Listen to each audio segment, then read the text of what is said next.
வணக்கம்.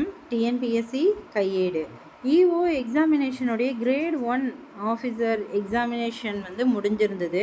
ஸோ 2024 தான் முடிஞ்சது. இது சிபிடி மெத்தடில் நடந்துச்சு. இந்த எக்ஸாமினேஷனுடைய ஆன்சர் கீ தான் நம்ம பார்த்துட்டு இருந்தோம். எதுக்காக பார்க்குறோன்னா, வர இருக்கிற குரூப் 4 அண்ட் தென் குரூப் 2 இந்த எக்ஸாமினேஷனுக்கு இந்த தமிழ் சிலபஸ் நமக்கு ஒரே சிலபஸ் தான். ஸோ நமக்கு எளிமையான வினாக்கள் தான் கண்டிப்பாக கேட்டுட்ருக்காங்க.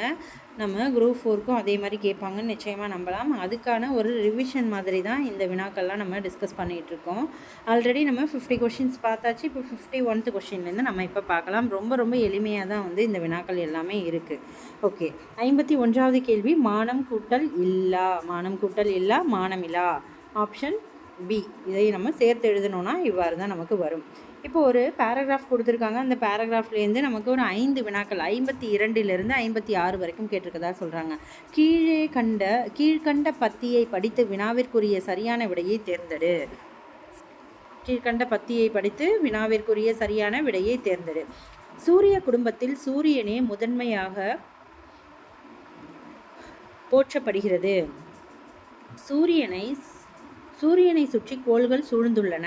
பண்டைய தமிழர் சூரியன் முதலான 9 கோள்களை கோள்மீன் எனவும் அஸ்வினி முதலான 27 விண்மீன்களை நாள்மீன் எனவும் பகுத்து கூறியதுடன் ஒவ்வொரு கோள்களுக்கும் காரண பெயரிட்டு அழைத்தனர். செந்நிறமுடைய கோளை செவ்வாய் என்றனர். புதிதாக அறிந்ததனால் புதன் என்றனர். இக்கோள்களுக்கு அறிவன் என பெயருண்டு. வியா என்றால் பெரிய என பொருள்படும். எனவே வானில் பெரிய கோளாக வலம் வருவதனை வியாழன் என அழைத்தனர். வெண்மை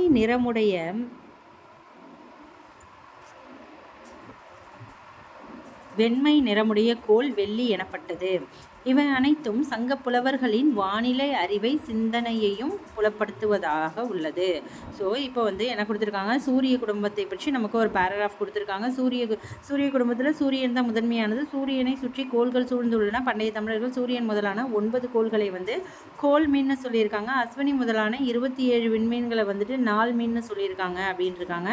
அண்ட் தென் அதாவது செந்நிறமுடைய கோளை செவ்வாய் என்றும் புதிதாக கண்டறியப்பட்ட கோளை புதன் என்றும், இந்த கோளுக்கு புதன் கோளுக்கு அறிவன் அப்படின்ற ஒரு பெயரம் உண்டுன்னு சொல்லியிருக்காங்க. பெரிய என பொருளை விளக்கக்கூடிய வார்த்தை என்னன்னு பார்த்தோன்னா வியா. அதனால் கோள்கள்லேயே மிகப்பெரிய கோளை வியாழன் அப்படின்னு சொல்லி அழைக்கிறோம்னு சொல்கிறாங்க. வெண்மை நிறமுடைய கோளை வெள்ளின்னு சொல்கிறாங்க. இவை அனைத்தும் சங்க புலவர்களின் வானிலை அறிவையும் சிந்தனையையும் புலப்படுத்துவதாக உள்ளதுன்னு கொடுத்துருக்காங்க. இப்போ நம்ம கொஷினுக்கு போகலாம். சூரிய குடும்பத்தில் முதன்மையான கோள் எது? ஸோ சூரிய குடும்பத்தில் சூரியனை சுற்றி வர கோள்களில் முதன்மையாக சுற்றி வர கோள் என்னன்னு பார்த்தோன்னா புதன். இந்த கோள் தான் சூரியனை சுற்றி வரும் முதன்மையான கோள். பண்டைய தமிழர் சூரியன் முதலான 9 கோள்களை எப்படி சொல்கிறாங்கன்னா கோள்மீன் சொல்கிறாங்க. அஸ்வினி முதலான 27 கோள்களை நாள்மீன்னு சொல்கிறாங்க. புதன் கோளுக்கு வழங்கப்படும் வேறு பெயர் அறிவன். புதன் கோளுக்கு வழங்கப்படும் வேறு பெயர் என்னன்னு பார்த்தோன்னா அறிவன். வானில் பெரிய கோளாக வலம் வரும் கோள் எது அப்படின்னு சொல்லி பார்த்தோன்னா வியாழன். சங்க புலவர்கள் டேஷ் அறிவையும் சிந்தனையையும் பெற்றிருந்தனர். வானியல் அறிவையும் சிந்தனையையும் அவங்க பெற்றிருந்தாங்க. இதுலேருந்து தெரிய வருது. ஓகே, இந்த 5 கேள்வியும் ரொம்ப எளிமையாக இருக்குது பாருங்கள். இந்த பேராகிராஃப்லேருந்து அப்படியே டைரெக்டாக கேட்டுட்டாங்க. ஓகே, அடுத்த 57வது கேள்வி, கலைச்சொற்களை அறிதல். கிளாசிக்கல் லிட்ரேச்சர் செவ்விலக்கியம் என்பதுதான் கிளாசிக்கல் லிட்ரேச்சர். பிழையற்ற தொடரை தெரிவு செய்க. இந்த இடத்துல அவை அன்று, அவை இல்லை, அவை அல்லர்லாம் வரக்கூடாது. அவை அல்ல அப்படின்ற வார்த்தை தான் வரணும். ஆண்பால், பெண்பால், ஒன்றின்பால், பலவின்பால் இந்த வார்த்தைகளுக்கு நமக்கு என்னென்ன வருதுன்னு பொறுத்துகையில் கொடுத்துருக்குறாங்க. ஸோ ஆண்பால் அல்லன், ஆண்பால் வந்துச்சுன்னா அல்லன். பெண்பால் வந்ததுன்னா அல்லல் அப்படின்னு வரணும். ஒன்றின் பால் அப்படின்னு வந்துச்சுன்னா அன்றுன்னு வரணும். பலவின் பால் வந்ததுன்னா அல்ல. இப்போ அவை என்பது நமக்கு பல இதை தான் குறிக்கக்கூடியது. அதனால தான் அதன் பின்னாடி நமக்கு என்ன வந்திருக்குன்னா அல்ல என்று வந்திருக்குது. இப்போ ஒன்றின் பால் அப்படின்னு வந்துச்சுன்னா அன்று அப்படின்னு வரணும். இப்போ பெண் பால் அல்லல், ஆண் பால் அல்லேன். அப்போ ஏன் இந்த இடத்துல இந்த பிழையற்ற தொடரை நம்ம கண்டுபிடிக்கிறதுக்கு இந்த இலக்கணம் நமக்கு தெரிஞ்சிருந்தால் தான் நம்ம சரியாக அதை செய்ய முடியும். இப்போ பாருங்கள், நான் அல்லேன். இப்போ கொடுத்துருக்குறாங்களா, நான் அல்லேன் என்பது ஆண்பாலை குறிக்கின்ற வார்த்தையாக இந்த இடத்துல சொல்லியிருக்காங்க. சரியான தொடர்லையும் நாம் நான் அல்லேன் அப்படின்றது தான் வந்திருக்கு. சொல் பொருள் பொறுத்துக. ஆளாளம் அந்தம் அயன் மால். மால் அப்படின்னாலே நமக்கு என்ன, திருமாலை குறிக்கக்கூடியதான் மால், விஷ்ணு. அடுத்து வந்து ஆலாலம், ஆலம் என்றாலே விஷம் அப்படின்னு சொல்லக்கூடியது. ஸோ நஞ்சு. அந்தம், ஆதி என்றால் தொடக்கம், அந்தம் என்றால் முடிவு. அயன் என்றால் பிரமன், அயன் என்றால் பிரமன். ஸோ ஆப்ஷன் 3, 4, 1, 2 என்பது தான் சரியான விடை. பி. சொல் பொருள். கதலி, பூகம், கவரி, மன்றல். கதலி என்பது வாழை, கதலி, கதலி, கதலி என்பது வாழை. பூகம்னா கமுகம், கமுகு, பாக்கு அப்படின்னு நம்ம ஒரு இடத்துல பார்த்தோம் இல்லையா, பூகம்னா கமுகு. அடுத்து கவரி அப்படின்னா வந்து, கவரி அப்படின்னா சாமரை. மன்றல் என்றால் மாளிகை, மன்றல் என்றால் மாளிகை. கவரி என்றால் கதலி என்றால் வாழை, பூகம் என்றால் கமுகு, கவரி என்றால் சாமரை, மன்றல் என்றால் மாளிகை. மன்றல் மாளிகை, மாளிகையில் தென்றல் வந்துச்சு, மன்றம் வந்த தென்றல் அப்படின்னு நம்ம ஒரு பாட்டு வரும் இல்லையா, அதை வச்சு ஞாபகம் வச்சுக்கோங்க. மன்றல், மன்றல் மாளிகை, மாளிகைக்கு மன்றல் வந்துச்சு. கவரி சாமரை, தாமரையை கவரி அப்படின்னு நம்ம ஞாபகம் வச்சுக்கலாம். தாமரைன்னு வர மாதிரி சாமரை. சரியான விடையை தேர்வு செய்க. ஒரு எங்கே வரும், ஓர் எங்கே வரும், இது நமக்கு நிறைய தடவை கேட்கப்பட்டுட்டு வருது. ஒன்று மட்டும் ஞாபகம் வச்சுக்கோங்க, ஓர் அப்படின்னு எழுத்து வந்துச்சுன்னா இந்த இரு எழுத்தை தொடர்ந்து நமக்கு உயிரெழுத்துக்கள் 12 எழுத்துக்கள் தான் வரணும். உயிரெழுத்துக்கள் 12, ஆ முதல் அவ்வரை எழுத்துக்கள் தான் வரணும். அதை தொடர்ந்து இந்த நமக்கு உயிர்மை எழுத்துக்கள் எது வந்தாலும் அது தவறு. தோழி வரக்கூடாது, நூல் வரக்கூடாது, அறை வரக்கூடாது. அதாவது ஓர் அறை அப்படின்னு வந்துச்சுன்னா அது சரி. இப்போ ஒரு நண்பன் என்பது தான் இந்த இடத்துல நமக்கு சரியானது. ஆப்ஷன் ஏ தான் சரியான விடை. அதே போல் புத்தகம், ஒரு புத்தகம் தான் வரணும். ஓர் புத்தகம் அப்படின்னு வந்ததுன்னா அது தவறு. ஒரு புத்தகம். பிழை திருத்தம். சரியான பதிலை தேர்ந்தெடு. மாடு, ஒரு மாடுன்னு தான் வரணும், ஓர் மாடு வரக்கூடாது. பிழையற்ற தொடரை எழுதுக. இவை நல்ல பழங்கள் அல்ல. நமக்கு பலவின் பால் அதில் வரும்போது அல்ல என்பது வரும்னு பார்த்தோம் இல்லையா, பல விஷயங்கள், அதான் நிறைய விஷயங்களை குறிக்கக்கூடியது. ஸோ அப்போ இந்த இடத்துல வந்து அவை அல்ல அப்படின்னு வந்துச்சு. அதே போல் இவை நல்ல பழங்கள் அல்ல அப்படின்றது ஆப்ஷன் சி தான் சரியான விடை. சரியான தொடரை தேர்ந்தெடுக. பண்டைய கால அரங்கேற்றுதல் வழக்கம் சிறந்த நூல். இப்போது இது எப்படி சொல்கிறாங்கன்னா, சிறந்த நூல்களை அரங்கேற்றுதல் பண்டைய கால வழக்கம். ஆப்ஷன் சி தான் சரியான விடை. ஆப்ஷன் சி சரியான விடை. எவ்வகை தொடர். என் அண்ணன் நாளை வருவான். என் அண்ணன் நாளை வருவான் ஒரு விஷயத்தை நமக்கு செய்தியாக குறிப்பிட்டதுனால இது வந்து செய்தி தொடர். செய்தி தொடர். அடுத்து வந்துட்டு சரியான கூட்டு பெயரை தெரிவு செய்க. கல் அப்படின்றது கற்குவியல். கல் என்பது கற்குவியல் என வரக்கூடியது. சரியான கூட்டு பெயரை தெரிவு செய்க. புல் கட்டு. புல் கட்டு. ஆசிரியப்பாவின் ஓசை அகவல் ஓசை. வெண்பா, ஆசிரியப்பா, கலிப்பா, வஞ்சிப்பா. வெண்பா செப்பலோசை.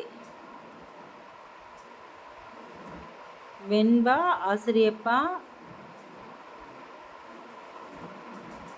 கலிப்பா தூங்கலோசை, வஞ்சிப்பா துள்ளலோசை. மலருண்டு பெயரும் உண்டு. இரு தொடர்களையும் ஒரு தொடராக்கும் பொழுது எவ்வாறு அமையும்? மலரும் பெயரும் உண்டு. மலர் உண்டு, பெயரும் உண்டு. மலரும் பெயரும் உண்டு அப்படின்னு நமக்கு வரும். ஓடு என்ற வேறு சொல்லின் வினையெச்ச தொடர் எது? ஓடி வந்தால். ஓடு என்ற சொல்லின் வேறு சொல்லின் வினையெச்ச தொடர் ஓடி வந்தால் என்பதுதான் சரி. கலை சொல்லை அறிதல். சரியான இணையை தேர்வு செய்க.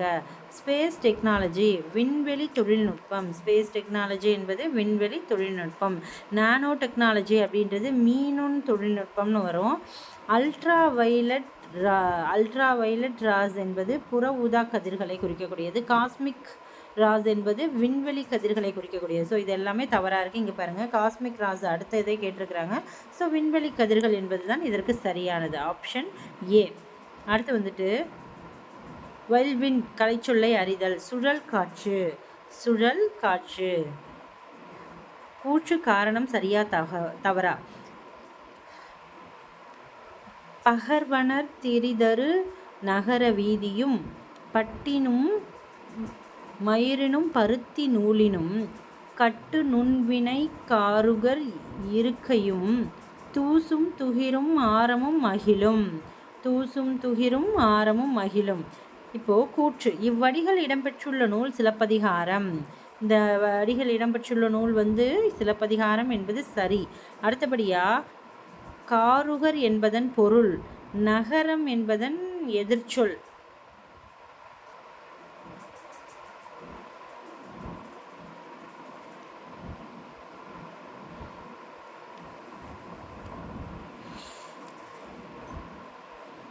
உங்களுக்கு சரியான விடை தெரிஞ்சால் இது ரெண்டுத்துக்கும் சொல்லுங்கள்.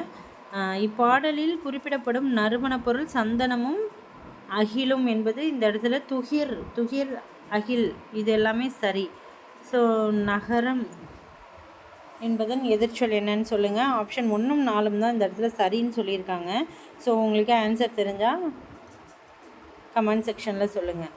அடுத்த கேள்வி, கூற்று காரணம் சரியா தவறா? ஒவ்வொரு ஆண்டும் ஜூன் 15 உலக காற்று நாளாக கொண்டாடி வருகிறோம். சரிதான். ஒவ்வொரு ஆண்டும் ஜூன் 15 வந்து உலக காற்று நாளாக கொண்டாடிட்டு இருக்கோம். காற்றாலை மின் உற்பத்தியில் இந்தியாவில் தமிழகம் 2ஆம் இடம். காற்றாலை மின் உற்பத்தியில் தமிழகம் வந்து 2ஆம் இடம் இல்லை, முதலிடத்தில் இருக்கும். காற்று உற்பத்தியில் தமிழகம் தான் ஃபஸ்ட் பிளேஸில் இருக்கும். அதில் கன்னியாகுமரி ஆரல்வாய் மொழி தான் நமக்கு குறிப்பிடத்தகுந்தது. காற்றின் ஆற்றலை பயன்படுத்தி கடல் கடந்து வணிகம் செய்து அதில் வெற்றி கண்டவர்கள் தமிழர். ஸோ கூற்று 3 சரி. 1ம் சரி, 3ம் சரி, 2 மட்டும் தவறு. ஆப்ஷன் டி தான் இதற்கு சரியான விடை. குறில் நெடில் பொருள் வேறுபாடு அறிக. குறில் நெடில் வேறுபாடு அறிக. கொடை என்பது ஈகை, அதாவது ஒருத்தவங்களுக்கு ஒரு பொருளை நம்ம கொடுப்பது. அடுத்து கோடை என்பது வெயில் காலத்தை குறிக்கக்கூடியது. ஆப்ஷன் பி சரியான விடை. மறி அப்படின்னா ஒருத்தவங்களை தடுத்து நிறுத்துறது. இன்னொன்று மாறி அப்படின்னா வேறுபடுதல். ஸோ அது மாறி போயிடுச்சு, எனக்கு வர வேண்டியது உனக்கு வர வேண்டியது எனக்கும் வந்துருச்சுன்னு சொல்லுவோம் இல்லையா, அந்த மாறி என்பதற்கு இந்த மறி. ஒருத்தவங்க போயிட்டுருக்காங்கன்னா வழி மறி அப்படின்னு சொல்கிறாங்க இல்லையா, அந்த வார்த்தை தான் அந்த மறி வரக்கூடியது. ஸோ ஆப்ஷன் சி சரியானது. குறில் நெடில் மாற்றம், பொருள் வேறுபாடு. வரம் என்பது அருள், கடவுள்கிட்டேருந்து கிடைக்கிறது வரம். வாரம் என்பது அந்த வீக் டேஸை குறிக்கக்கூடிய கிழமை என்பது தான் இதற்கு சரியானது. ஆப்ஷன் பி சரியான விடை. திங்கள் என்பது மாதம், நிலவு அப்படின்னு 2 பெயர்கள் உண்டு. நிறைய பேர் திங்கள்னால் அதை நாள்னு நினச்சிட்டு இருக்காங்க இப்போ வரைக்குமே. அது தவிர திங்கள் என்பது மாதம் ஒன்று வந்து சந்திரன், நிலவை குறிக்கக்கூடியது. மதி என்பது அறிவு, நிலவு. அறிவு நிலவு என 2ஐயும் குறிக்கக்கூடியது. தகுந்த சொல்லால் நிரப்புக. சிறுமி கையில் மலர்களை வைத்திருந்தால். சிறுமி தனது கையில் மலர்களை வைத்திருந்தால். ஆப்ஷன் பி தான் இதை சரியான வாக்கியமாக மாற்றுது. அடைப்புக்குள் உள்ள சரியான சொல்லை தகுந்த இடத்தில் சேர்க்க. இடியுடன் மழை வந்ததால் அருவி மலையில் இருந்து விழுந்தது.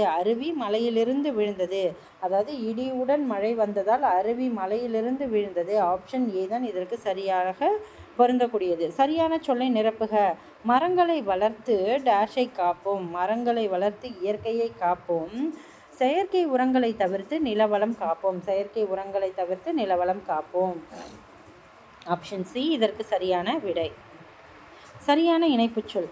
மக்களுக்கு செய்யும் பணியை இறைவனுக்கு செய்யும் பணி என்று வாழ்ந்தார். டேஷ் அமைதிக்கான நோபல் பரிசு அவரை தேடி வந்தது.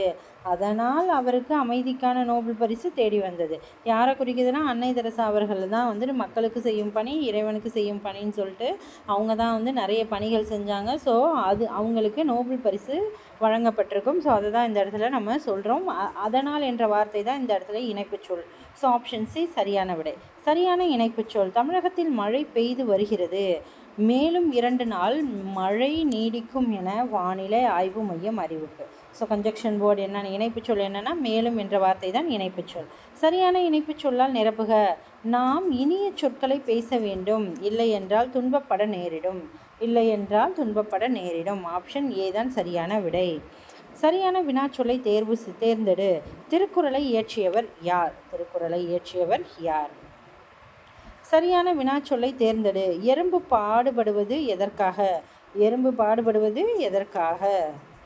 பொருத்தமான காலத்தை சுட்டுக. கண்மணி நாளை பாடம் படிப்பாள் அப்படின்றது வந்து இறந்த காலமா, எதிர்காலமா, நிகழ்காலமா, சங்க காலமா என பார்த்தோன்னா எதிர்காலம் என்பது தான் சரியானது. பொருத்தமான காலம் அமைத்தல். அண்ணல் காந்தி அன்றே சொன்னார். என்ன அப்படின்னா இது வந்து இறந்த காலத்தை வரக்கூடியது. பூரணர் இல்லம் நோக்கி நடந்தனர். இது வந்து நிகழ்காலம். பூரணர் இல்லம் நோக்கி நடந்தனர் நிகழ்காலம். விடை வகைகள். இது செய்வாயா என்று வினவிய போது நீயே செய் என்று ஏவி கூறுவது ஏவல் விடை. பேச்சு வழக்கு எழுத்து வழக்கு. அவன் திருமணத்திற்கு போய் வரான்.